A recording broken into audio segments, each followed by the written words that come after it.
Hi, welcome to Chad's Silversmithing. First off, thanks for visiting. If you'd hit the like button before you leave, that helps me out a great deal. Check out some of my other videos before you take off too. And if you like what you see, maybe you'd consider subscribing to my channel.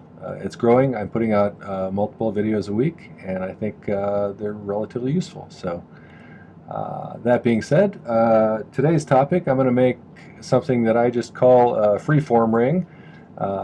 Typically I mount a faceted stone in a prong setting on top of it somewhere, and it doesn't require too many materials, and it's pretty simple to make, so with the exception of maybe the prong setting, which is a little bit more advanced. So I'll show you how to do this though. So I picked out a kind of what I think is a pretty citrine. Hope you can see that here. I have this in the right frame. It's kind of an orangey one. I like the orangey ones better than I like the yellow ones. And it's probably, I'd guess, 9 or 10 millimeters. So be a nice big faceted stone. To make the prong setting, I'm going to use a little bit of 18 gauge round wire, sterling silver. And for the band, I'm going to use a 6-inch piece of 12 gauge sterling square wire. So, and I'm not sure exactly how this is going to come out looking, but that's the fun part about these. They're different every time. So that's really all you need. So to start with, I'm going to make a prong setting. And to do that, I need to make 2 rings. One that just barely is concealed by the stone, so it's almost exactly the same diameter as the stone. And then one that's a little bit smaller than that, which will be the lower ring for the prong setting.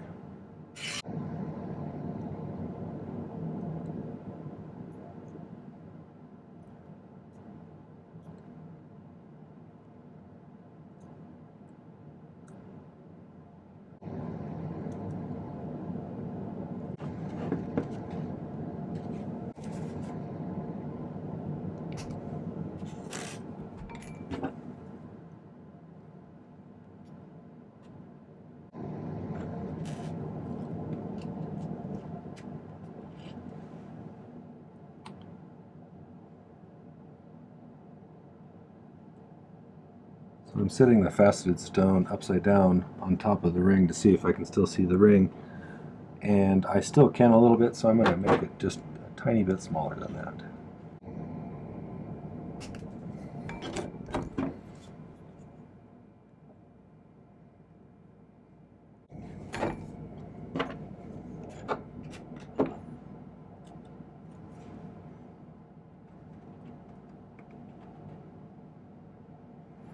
That's about right.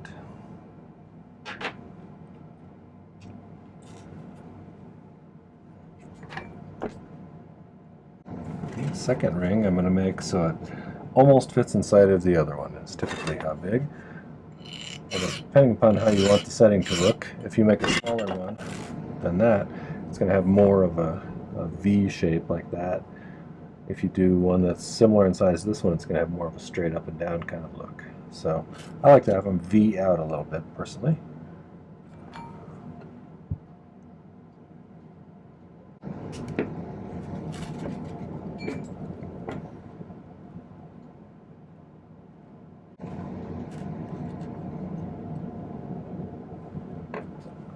So that's kind of usually about the size difference I shoot for. One of them fits almost inside of the other one. Okay. Our next step is just going to be to solder these closed. Move that guy out of the moment. I'm going to use some pretty small pieces of solder here. These guys are a little too big.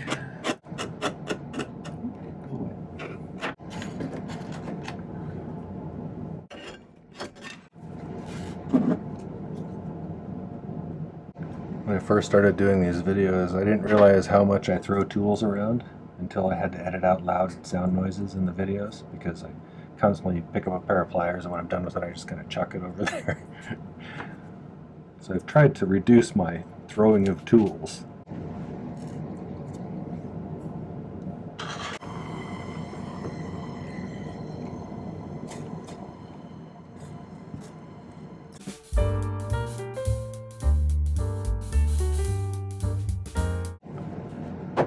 I've never done pick soldering before. It's really a skill that's worth mastering if you're new to this. So I would spend some time learning how to pick solder because it makes a lot of precise little solder operations much easier. So if you want to see, I have a video about that. Hopefully I'm pointing at the right part of the screen. I never get it right, so I'll put a link up there. So after you get them soldered like this, I'm going to make a mark with a Sharpie right where the solder joint is, where I just soldered them together. And then I'm going to attempt to get a mark that's pretty much 180 degrees across from that. I'm not very accurate with that sometimes. That one's pretty good. I don't know about this one. Sort of. Okay, I'm going to let those dry for a minute. I'm going to need my little half-round jeweler's file. And there's a reason I had us do it on the solder joint. That'll give us, when we go to solder on the prong part that's going to be that part of the setting, it'll give us one free solder joint where you don't have to add any. So what I'm going to do is I'm going to file kind of a notch on the outside of the ring.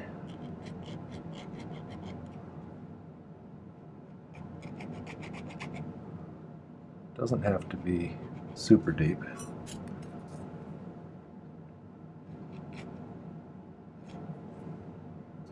And then I want to do one straight across from it.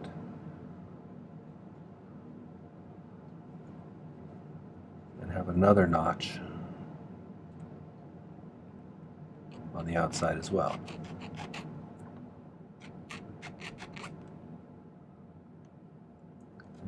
I'm going to do that on both rings. We'll see how good I did that one. I don't know.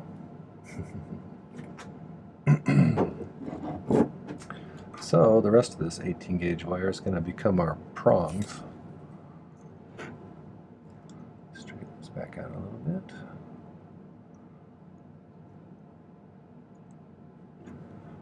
And this is a pretty big stone, so I'm going to cut this, I don't know, maybe 2 1/4 inches-ish for the first one. And then I'm going to make this into a V, just by kind of eyeballing the center there. I'm going to do it like that. Make sure I'm still in frame. I tend to drift out of frame here sometimes. Okay, now for me, I'm going to slide this down with the notches sliding down the length of these wires to get it to push down about as far as I can get it comfortably to go down. But my fingers are a little too big, so sometimes I'll use my little tweezers like this, and then I can just kind of push it down that way to get an idea about where it comfortably sits. So about like that, maybe. Then I'll kind of note it with my finger and figure out where I put that marker.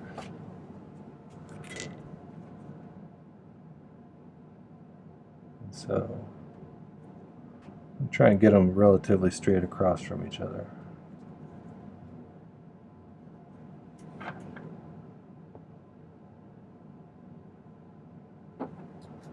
Okay. Now we're going to use our little needle file again, and I'm going to file a notch where I have that mark there.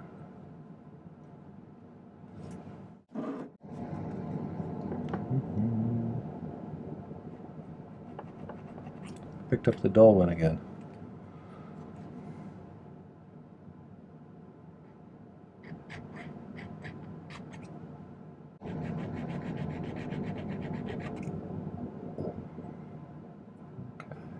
You don't have to file them very deep, just enough to where when I slide this ring in here, it's going to catch in that.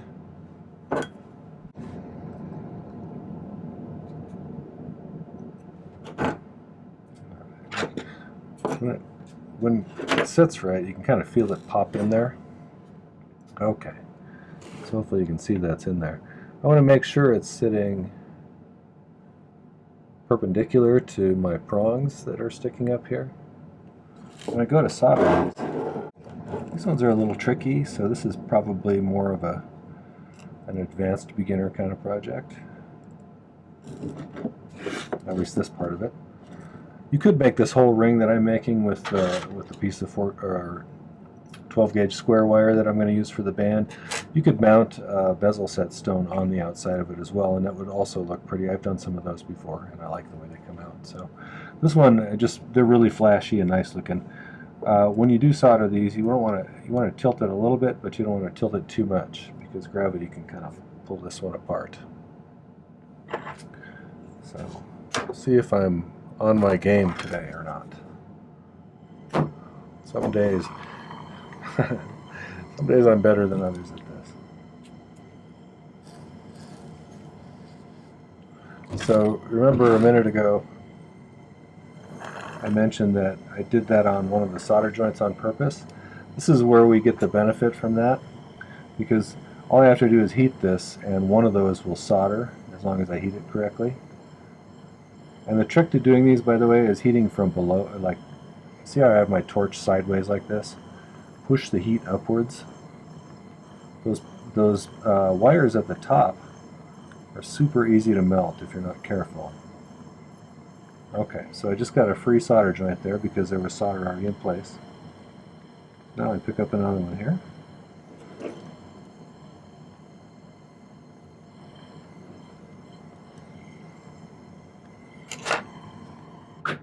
Alright, cool this one off. Okay, looks like we got a decent solder joint on both of those. Okay, now, sometimes I need to bend these inwards a little bit. Okay, so now, just like we did before,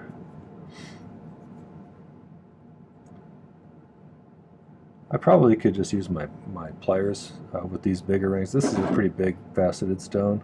If I was doing a much smaller one, this comes in more handy. But now, when I'm fitting these in here, actually, yeah, I'm going to use my pliers. It gives me a little more leverage. I'm going to try and push that down as close as I can there to get an idea about how much higher above that I want it to go. And then I'll take note of that and I'll make a little mark on there. See, I just threw my pliers. Little mark there.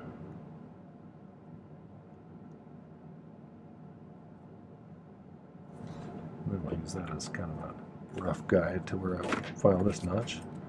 This one you really want to get parallel with the other one.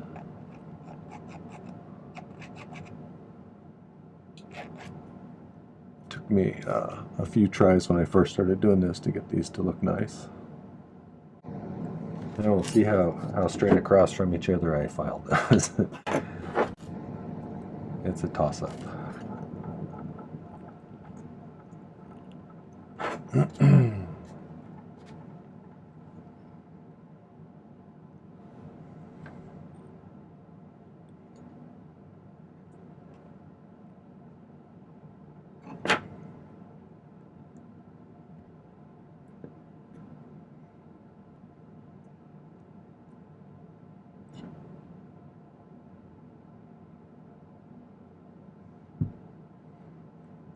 Part of the problem here is my ring isn't flat.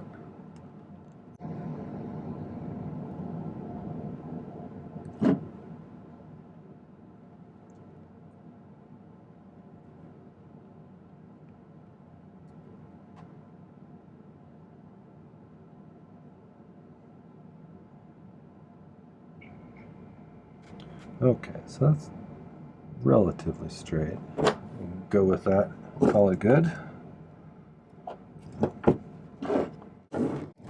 Make sure you can still see what I'm doing here.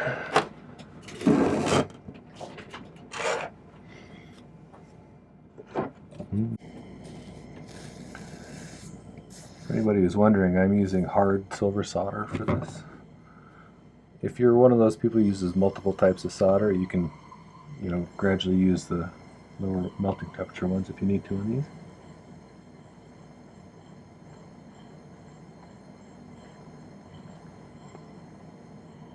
I got my freebie on that side over there, which I was talking about earlier.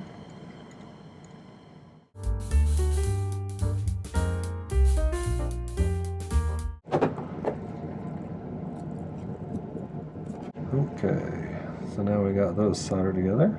Looks like the solder joints went pretty well. Now,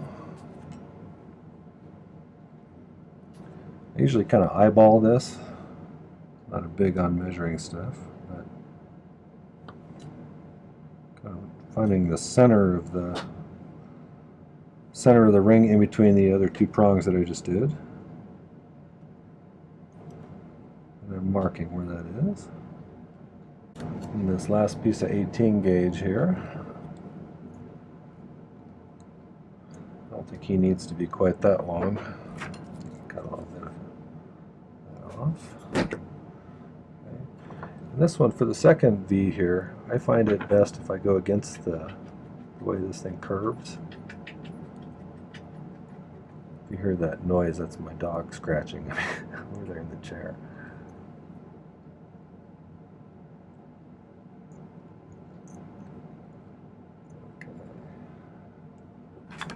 Now, before I slide this in there like that, I'm gonna file a notch on the outsides of these too, and try and get them in the center pretty well. Which again is, you know, hit or miss for me sometimes.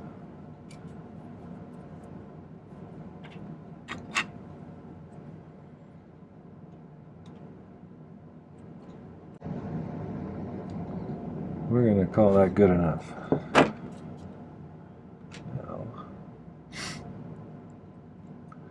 Slide this up.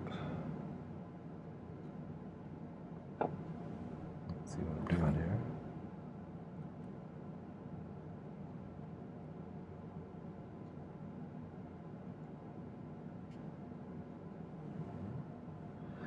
here. And for me,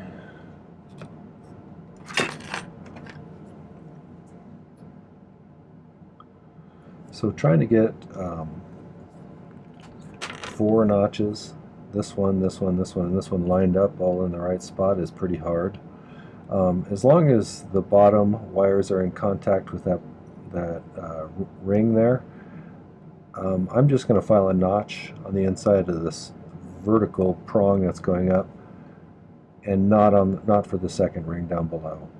It should be just fine, just touching it, and then we can pick solder those in. So I'm going to file a notch there.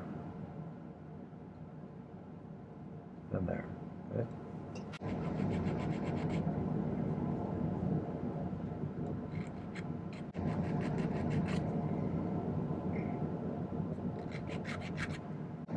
I'm going to try and fit this back around there.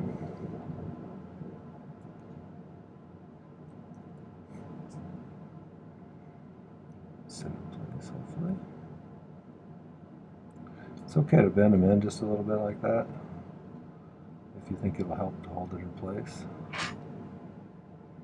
Now I'm going to hold it in the third hand again here.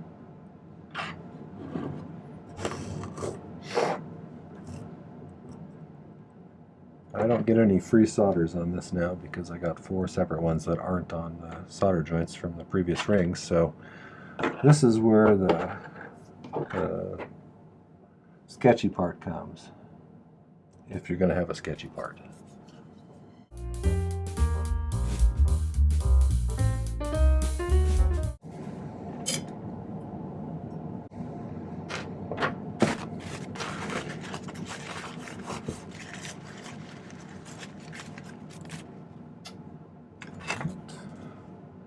Check my solder joints, they look okay. Now I'm just going to snip off these bottom V's that are left.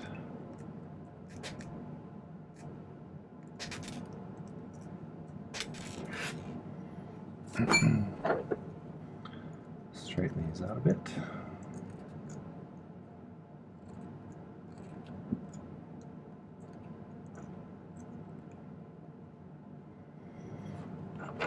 And these definitely don't need to be quite that tall, so I'm going to snip them off. They don't even need to be this tall, but I'm going to leave myself some room to work with. File the bottom of this flat. Alright, so there's a little basket setting. I'll check on my pets. They're making noise upstairs. And I'll be right back and we'll do the band. Hey, cats didn't destroy the house too bad up there. So Alright, so this I can set to the side for the time being. This is 12 gauge square sterling silver wire. Let's straighten it out a little bit.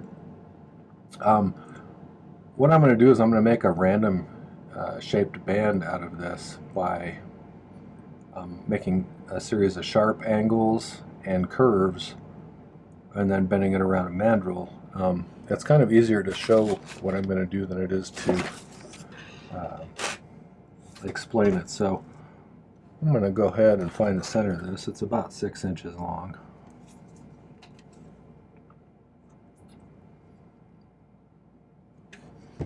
So that's roughly the center.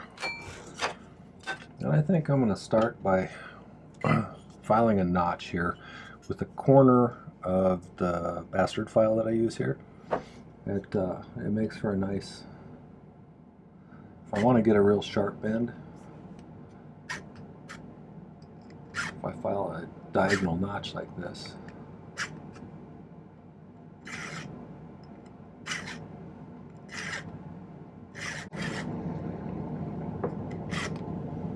so that's, you know, 2/3 of the way through maybe.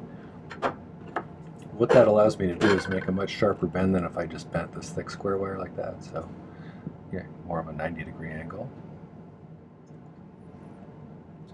And if I want that to remain secure and reinforce it as far as its strength, I need to just solder it there. So I want that to be since we filed through the wire almost all the way through, it's going to be kind of weak and flimsy right in that spot. So if we solder it back together before we do any further bending, that'll prevent some problems where you don't accidentally break it. Or a little bit bigger chunk of metal here, so it's going to take a little longer to solder this probably.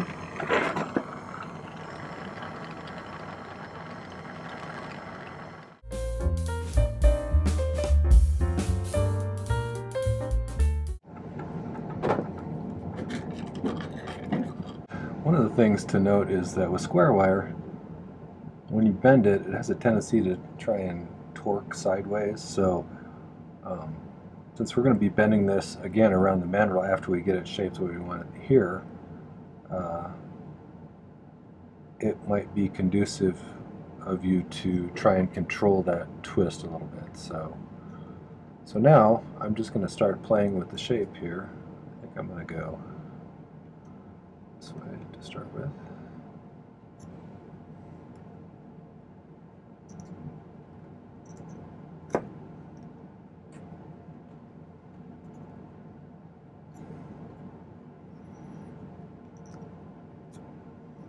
I'm thinking I might do another notch right here.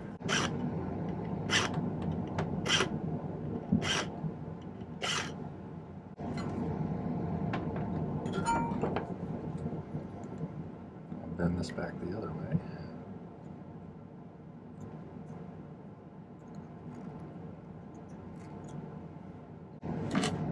Maybe solder that together now.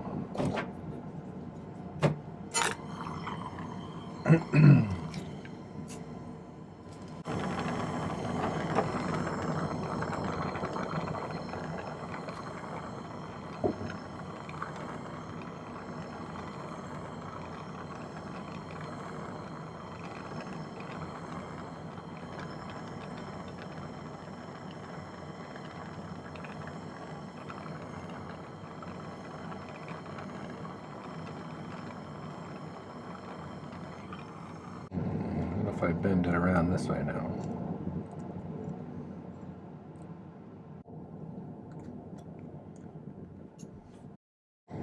I think I'm going to make another bend about right here.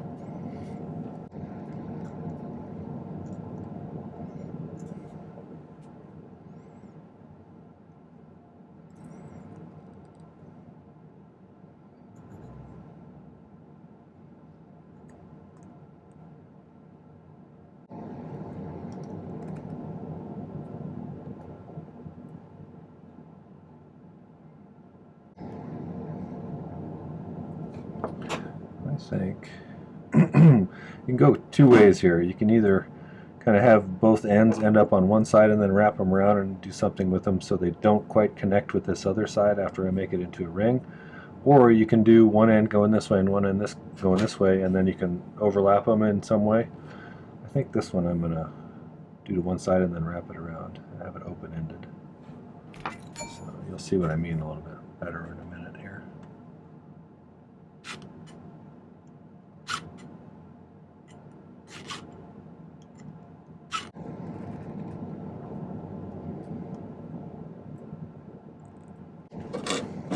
I like that so far. See how it turns out in the long run.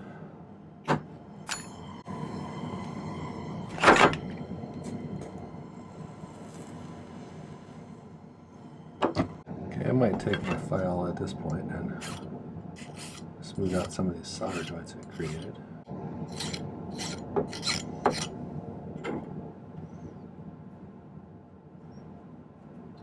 Okay, so it's going to be a little hard to bend on this top part here, so I'm going to do some manual bending to get a curve started a bit. I'm going to do just a little bit of this kind of stuff.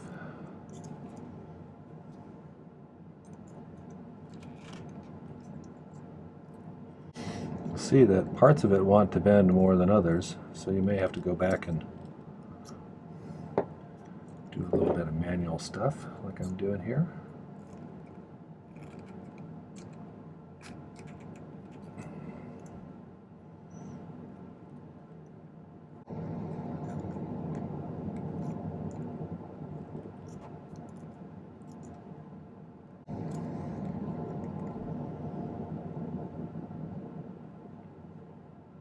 So you get to a certain point, and then you might want to start doing a little shaping on the mandrel.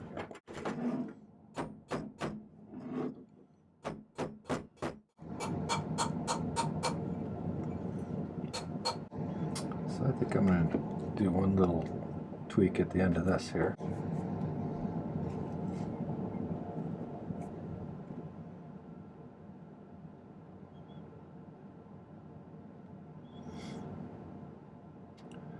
Probably do some fine tuning on the shaping of it once I get the prong setting soldered on. But I got to figure out where I'm going to put the prong setting. So could do it right on the end there. Could do it kind of on the center of that. Center it over that center point there. Put it over those two there like that.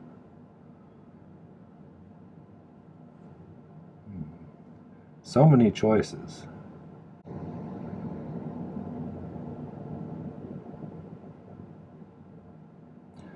I've never done one quite like that. Maybe I'll do that. Typically, the easiest way to get this soldered onto here would be to sweat a little bit of solder onto these surfaces here. Plop this on there and heat the whole thing till it flows again and sticks to this. But the trick is on these ones, we have a large amount of mass in the band and very little in the setting up here.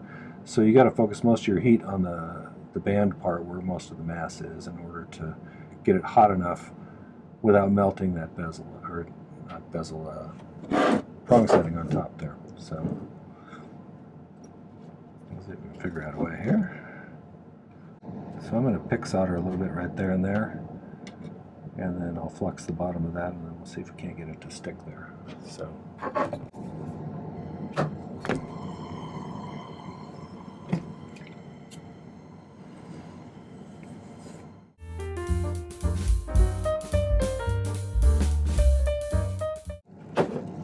Now we'll see how steady I am tonight. And I like that configuration. Let's try that. I'm really watching for when I start to see the other solder joints from before start to liquefy a little bit. And then got the band pretty hot. And then I just need to nudge the heat upwards towards the prong setting a little bit so it gets a little hot.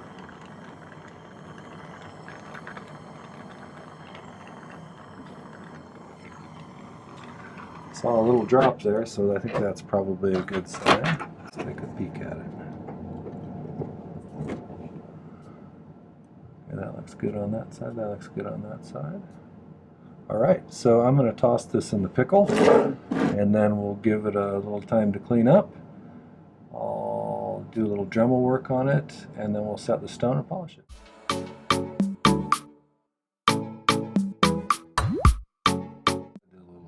Clean up on the Dremel in there, and go ahead and set this guy. Just going to plop him in there. Look at how it sits.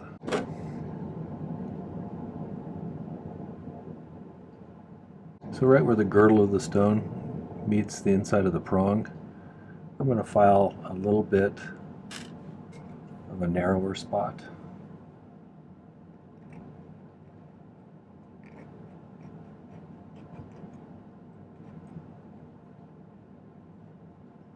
Not very much. Alright. Open in there. Let's make sure he's sitting right. I'm going to do opposites.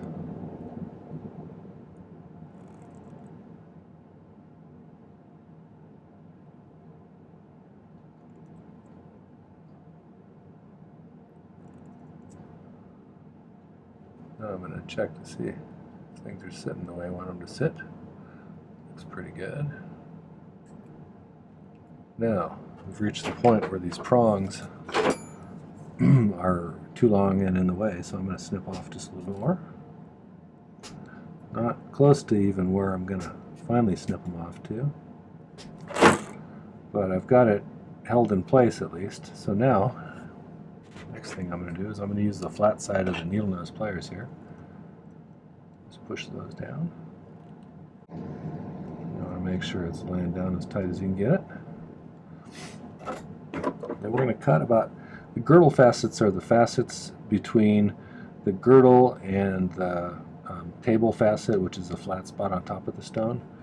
And we want to go about halfway up those guys. Cut them off. You want to have the prong holding the stone, but you don't want to have it covering too much of the stone. Okay. Now I'm going to use this file here. I'm just going to kind of file these so they just kind of curve into them.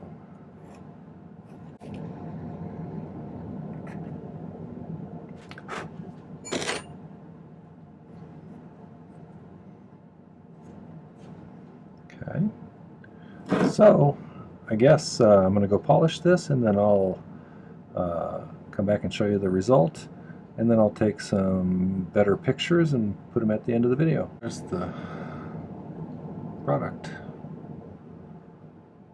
And I may need to do a little more shaping, but I think generally it seems to fit best this way. At least I think that'll make for a pretty attractive ring. Somebody will love that one. Alright, that's the freeform ring that I make, and the cool thing about them is if you don't go into it with a plan, they always come out a little bit different, and that makes for some cool varieties, and sometimes you come up with some really pretty ones. So thanks for visiting. Before you leave, if you'd hit the like button, that'd do me a great deal of good, and hopefully you'll subscribe to my channel so you can see some other videos that I've done and learn some new techniques. I love comments, suggestions, constructive criticism, and I wanted to thank those people who've made such nice comments lately. I really appreciate that. That makes me feel good. So thanks for watching. Happy silversmithing. Take care.